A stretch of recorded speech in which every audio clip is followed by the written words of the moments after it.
All right, welcome back to this month's Toolbox Talk. This month we're going to cover Lockout, Tagout.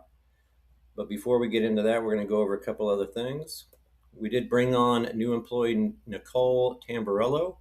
She will be working with Demi Thurber's team as a cashier slash SLS. I believe she's going to be at the 40 Highway location and possibly the City Drop sites. So if you guys see Nicole, definitely introduce yourself and let's help her out any way that we can. We are currently looking to fill 5 other positions, one heavy equipment operator, one heavy equipment mechanic, a equipment lube tech, a Class A and B CDL driver. So if you guys are interested or know anybody with these qualifications, definitely reach out to Michael Rodriguez. Guys, we had an excellent month of June, 0 injuries. That puts us, or we remain at 1 for 2026, which is outstanding. We are currently on a run of 44 days without a lost time accident. So excellent job. Let's see what we can do there. See if we can keep it going. As far as June avoidable damages, we had 2, one in the transportation department and one in 40 highway production department.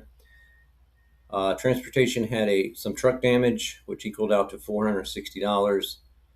The 40 highway production department had a truck window damage of $298, which put us at a total of $758 for the month. As far as the year, we're looking at $28,021.91 of avoidable damages. So yes, $28,000 is a lot of money, especially when it comes to avoidable damages, but it is a great improvement from where we were at this time last year. So like I mentioned earlier, this month's safety topic will go over our Lockout Tagout program. I understand that this does not pertain to all of our employees. It mainly pertains to our maintenance department and our heavy equipment operators. So it is very important for our maintenance department to take the extra couple minutes to properly lock out the equipment before any maintenance services are to be done. This will help us prevent any serious injuries and help keep everyone safe. So the few extra minutes are always worth it. The video reviews the responsibilities of both authorized and affected employees. This helps ensure everyone understands their role in preventing the unexpected release of hazardous energy. So as always, if you guys have any questions, any concerns, definitely reach out to me and we'll get those questions answered. Other than that, we will see you guys on the next video. Thank you. Have a great weekend. Processing dense organic material at the Missouri Organic Recycling Facility requires the daily application of immense, concentrated force. Cutting the power to a wheel loader or grinder stops the engine, but it does not neutralize the internal forces that were just driving that motion. Operators often assume that a machine is safe once it becomes dormant, ignoring the massive amounts of energy still trapped within the chassis. If that machine restarts unexpectedly, or if a pressurized prem condom fails while clearing a machinery jam, the result is often a severe injury or a fatality. Relying on a standard off switch fails to account for the physics of heavy machinery, transforming routine maintenance into a high-risk environment. Moving a machine from a powered down state to a zero energy state requires a sequence that physically disconnects every power source. This is achieved through Lockout Tagout, a protection system designed to prevent unintentional exposure to these hazardous forces. LOTO is not a set of administrative suggestions. It is a physical engineering constraint that makes it mechanically impossible for a machine to activate.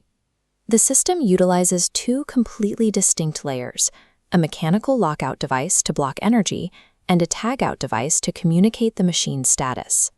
Following this procedure provides a mechanical guarantee that stored energy cannot be released while the maintenance perimeter is occupied. To understand why locks are necessary, we must examine the forces trapped inside dormant equipment like skid steers and food waste machines. This 3D model reveals high-pressure hydraulic fluid trapped inside the loader's lift cylinders, represented by red vectors. If a valve fails, that pressure releases instantly, and the heavy loader arm rapidly descends under gravity. Hazardous energy also takes an invisible form, residual electricity. Even with the main power line disconnected, The capacitors inside this mulch color machine, shown here in red, can hold a lethal electrical charge for several minutes. A technician performing interior repairs could trigger a discharge from these capacitors, leading to a severe shock or arc flash. Until these specific hydraulic and electrical vectors are physically neutralized, the machine remains a lethal threat to anyone nearby. Neutralization starts at the isolating device, the master electrical breaker or hydraulic valve block controlling the incoming power. Moving this device to the off position physically severs the machine from its energy supply. We apply a lockout padlock. This cross-section shows the internal breaker contacts held open and secured by the lock's shackle. The padlock blocks the switch from moving, ensuring it cannot be accidentally re-engaged. Applying this physical lock creates a controlled zone where the laws of physics, not human memory, prevent the machine from starting. The lockout device provides a physical guarantee that hazardous energy cannot breach the maintenance perimeter. The mechanical barrier is reinforced by a communication layer, the Tagout device. While the padlock provides the physical stop, the tag provides the informational warning. This system distinguishes between affected employees who operate the gear and authorized employees who are trained to perform the isolation. The tag serves as a strict protocol, warning all affected employees that the equipment is currently being serviced. It signals that an authorized technician has physically isolated the system and is currently inside the machine's path of motion. Affected employees must never attempt to bypass this tag or remove the lock for any reason.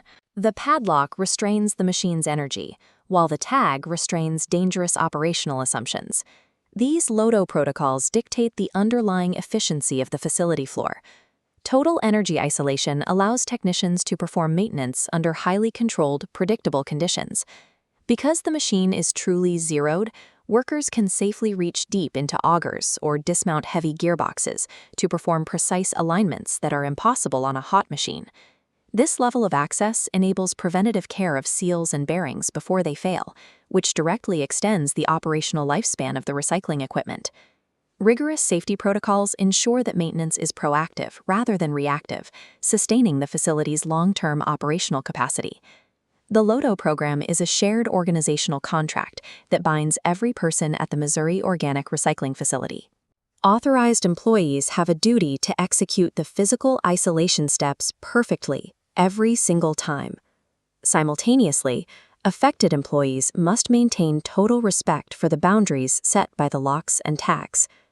Surviving a career in heavy industry is a matter of respecting physics and following mechanical protocols. Every single safe shift in this heavy industry facility begins with one definitive, non-negotiable action: snapping a rigid steel lock completely shut. Workplace safety is an engineered architecture, sustained through uncompromising daily accountability to the Lockout-Tagout protocol.